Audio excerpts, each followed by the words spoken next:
Hey les amis, j'espère que vous allez bien. Aujourd'hui, on va parler de tout simplement l'hôtel, les logements qu'on a pu avoir au début de notre séjour travail-vacances. Donc, ce qu'il faut savoir, c'est que nous, aujourd'hui, on dort dans la voiture. Et avant d'avoir la voiture, il fallait bien un endroit où dormir. Donc, ce qu'on a fait, c'est qu'on a réservé en avance, mais très en avance, sur Booking. En gros, on a profité de c'était Les comment? Black Friday. C'est ça, le Black Friday pour avoir eu des promos sur les hôtels. Voilà, on a réservé 2-3 mois à l'avance. C'est ça. Et ça nous a permis tout simplement de pouvoir avoir un hôtel vraiment pas cher. Ouais, enfin, on a pris une auberge de jeunesse en fait, où on pouvait être vraiment que tous les deux parce qu'on avait peur pour nos affaires, vu qu'on s'est dit que quand on allait arriver, on allait avoir tout vraiment, toute notre vie sur nous. Donc en fait, on s'est juste pas mis en dortoir quand on est arrivé parce qu'on voulait pas tout simplement se faire voler les choses qu'on avait. On avait des laptops, etc., des caméras. Et donc ça dépend vous aussi de votre budget. C'est un peu plus cher évidemment, mais le problème c'est qu'après si vous perdez votre caméra, ça vous reviendra finalement plus cher. Ouais.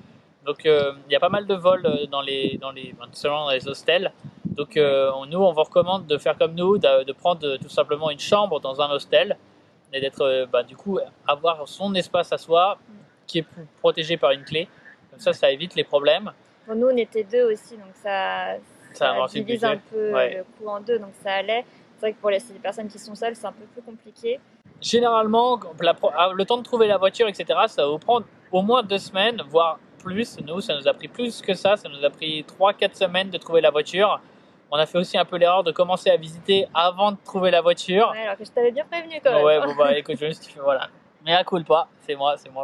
Et donc, du coup, pensez à prendre pas juste 2 semaines là-bas. Va falloir prendre, prenez au moins 2 semaines. 2 semaines, pour. c'est sûr, dans la ville de destination. Donc, on avait choisi Melbourne.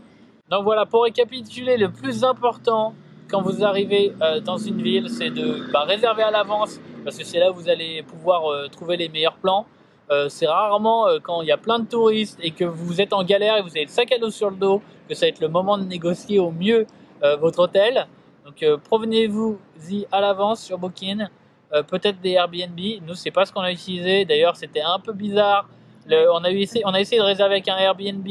Et puis c'était Mélanie qui s'en est occupée, et puis elle a fait ah mais vous n'êtes pas deux filles? Ah bah non, on n'est pas deux filles. Elle fait ah bah alors non finalement, alors qu'elle nous avait dit elle nous avait accepté avant.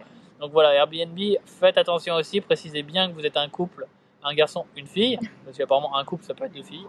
Enfin, non oui mais bref. Ouais. Donc voilà, vous allez être forcément au moins 2 semaines dans la ville de départ, donc prenez les 2 semaines. Et puis après, il va falloir. Moi, l'erreur qu'on a fait, c'est de visiter. On avait envie de voir l'Australie. Et en fait, il faut se concentrer sur trouver la voiture. C'est vraiment le plus important, surtout que nous, c'était la première voiture qu'on achetait, donc c'était la première fois qu'on négociait les prix, c'était la première fois qu'on apprenait. Enfin, ça nous a pris du temps de s'y mettre. Donc voilà, pour l'hébergement, réservez à l'avance et concentrez-vous sur trouver une voiture. Voilà.